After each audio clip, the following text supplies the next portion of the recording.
How is the world seeing India? Hello and welcome to ThePrint.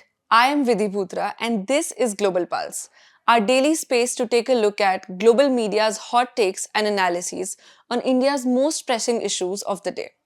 We look at a wide range of reports from original ground reports, from field correspondents to opinion pieces by renowned columnists.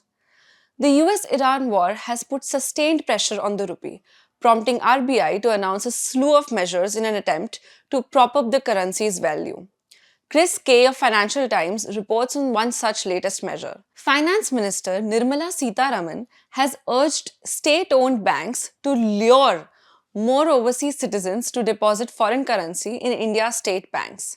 The measure is being encouraged to shore up foreign currency reserves in India, the report notes. The rupee has weakened more than 6% against the dollar this year, making it one of Asia's worst performing currencies after oil prices shot up from the war in Iran and increased India's energy import costs.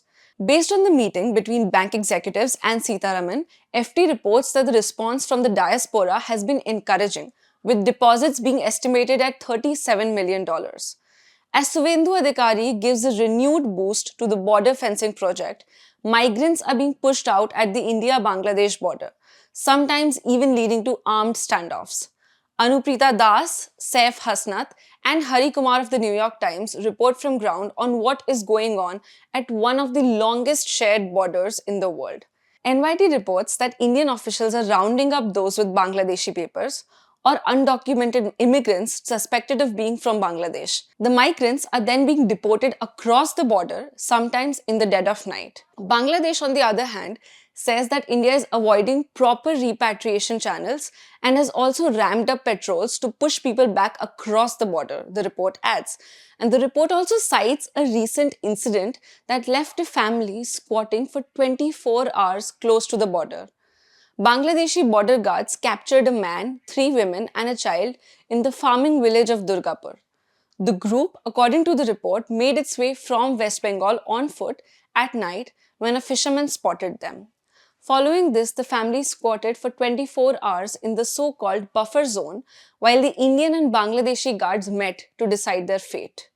The report notes that such events have increased in frequency since Suvendu took office and began fulfilling his election promise to find and eject undocumented immigrants. While Indian officials have claimed that hundreds of undocumented migrants have returned to Bangladesh merely after hearing of the supposed crackdown, Bangladeshi officials are contesting the claims. The report adds that according to Bangladesh, only 300 deportees have been taken back through formal repatriation channels since January. Officials have also foiled attempts made by Indian authorities to push in 850 migrants. Our principal correspondent, Alisha Datta, has done a 3-part series on the Bengal border fencing project. We have linked the stories in the description below. In New Delhi, Sonam Wangchuk's hunger strike has entered its 17th day as the Cockroach Janata Party continues its protest at Jantar Mantar, demanding Dharmendra Pradhan's resignation over the NEET paper leak. Geeta Pandey and Nikita Yadav of the BBC report, "I'm weak from the outside, but I'm strong from inside," Wangchuk told the BBC. According to the latest health bulletin released on Monday morning, Wangchuk has lost 8.2 kgs, his blood pressure is 107/70 and his sugar levels are down to 67. The report adds that his worsening health parameters are causing serious alarm among his supporters, with thousands appealing to him to end his fast. Abhijit Deepke, CJP founder, told the BBC that he has urged Wangchuk to break the fast multiple times. However, Wangchuk would just scold him and ask him to not worry about it. Wangchuk told the BBC, "I have to take what I have begun to its logical conclusion." Deepke also told the BBC that Wangchuk is finding it difficult to even walk to the washroom. He's really struggling, he's in a lot of pain. The report notes that the doctors have warned against continuing the strike, saying that it could have serious implications for Wangchuk's health. The BBC report also mentions that Deepke has said that they have been receiving a deluge of messages asking Wangchuk to call the hunger strike off. Iran and the US have resumed fighting, and the last vestiges of the ceasefire have fallen apart.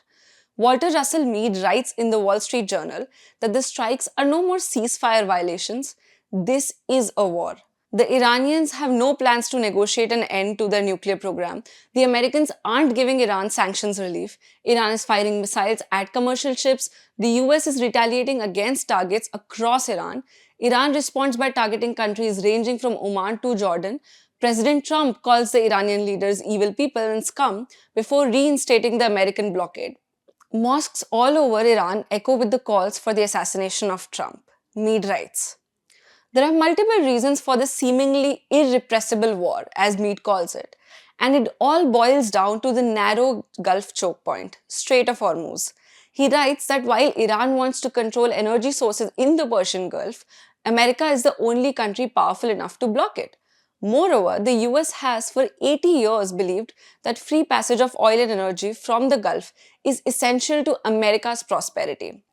Mead finally says, both sides seem to see more reasons to keep fighting than to throw in the towel.